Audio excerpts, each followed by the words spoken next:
पूछे गए पिछले सवाल का शुद्ध हिंदी अनुवाद दिया गया है, जिसमें उन धर्म ग्रंथों और हवालों का जिक्र है जिनमें बिहार, प्राचीन मगध के बारे में नकारात्मक बातें कही गई हैं।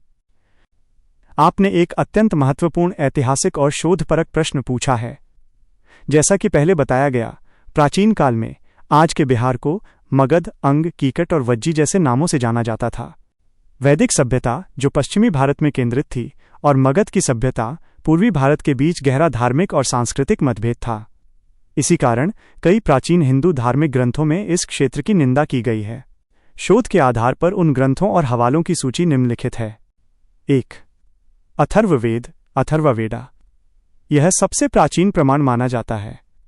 अथर्ववेद में मगध के लोगों को घृणा की दृष्टि से देखा गया है।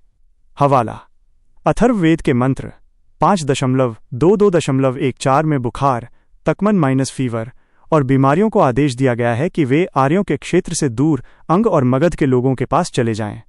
कारण: इससे पता चलता है कि वैदिक लोग मगध को अपने दायरे से बाहर और बीमारियों के योग्य स्थान मानते थे। 2. ऋग्वेद, ऋग्वेदा। ऋग्वेद में मगध क्षेत्र के लिए कीकट, कीकाटा शब्द का प्रयोग हुआ है। हवाला: ऋग्वेद 3.5-3.14 में कीकट देश के लोगों को अनार्य, नॉन आर्यन कहा गया है और प्रश्न किया गया है कि ये गायें वहां क्या कर रही हैं। ये लोग न तो दूध से सोम रस बनाते हैं और न ही अग्नि में आहुति यज्ञ देते हैं। कारण: चूंकि यहाँ के लोग वैदिक यज्ञ नहीं करते थे, इसलिए उन्हें धार्मिक रूप से हीन समझा गया। 3. बौधायन धर्मसूत्र, बौधायना धर्मासूत्र। यह प्राचीन कानूनों की एक पुस्तक है। इसमें मगध जाने पर प्रतिबंध और प्रायश्चित का उल्लेख है। हवाला: इस ग्रंथ 1.1.2.13 का लिंक -15 में लिखा है कि जो व्यक्ति अंग, पूर्वी बिहार या मगध, दक्षिणी बिहार की यात्रा करता है वो अपवित्र हो जाता है।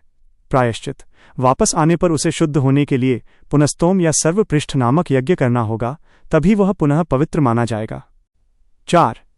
महाभारत, महाभारता। महाभारत के कर्ण पर्व और शल्य पर्व में अंग और मगध के लोगों के रहन सहन का उपहास किया गया है। हवाला: युद्ध के समय कर्ण, जो अंग देश के राजा थे, को ताना दिया गया कि वह जिस क्षेत्र बिहार से हैं वहां के लोग धर्म को नहीं जानते, वे वेद नहीं पढ़ते और वहां की स्त्रियां मर्यादाहीन हैं। उन्हें व्रात्य, व्रात्या कहा गया, अर्थात वे लोग जो वैदिक संस्कार भूल चुके हैं। 5. वायु पुराण, वायु पुराना। पुराणों में भी मगध के शासकों और लोगों को अक्सर म्लेच्छ या निम्न वर्ण का कहा गया है। कारण: चूंकि मगध में शिशुनाग, नंद और मौर्य वंश का शासन रहा, जो पारंपरिक क्षत्रिय नहीं माने जाते थे और अक्सर जैन या बौद्ध मत के अनुयायी थे।